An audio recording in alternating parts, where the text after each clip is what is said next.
Awal tahun 2026, sebanyak RM20 juta ringgit Malaysia telah berjaya diagihkan untuk anak-anak asnaf yang memerlukan. Melihat anak-anak ini tersenyum ceria pastinya memberikan ketenangan buat kita setiap ibu bapa.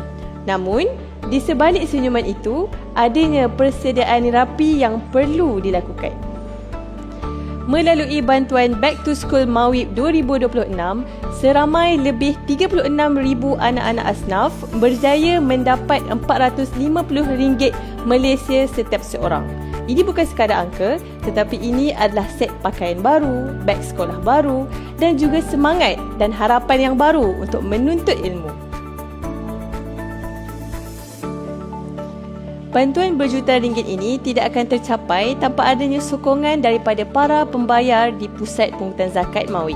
Hasilnya, dengan jumlah kutipan ini, Mawib telah berjaya mengagihkan tepat kepada sasarannya dan kini, wang zakat yang anda tunaikan telah pun menjadi set kelengkapan sekolah buat anak-anak asnaf ini. Assalamualaikum, saya nak bayar zakat. Terima kasih.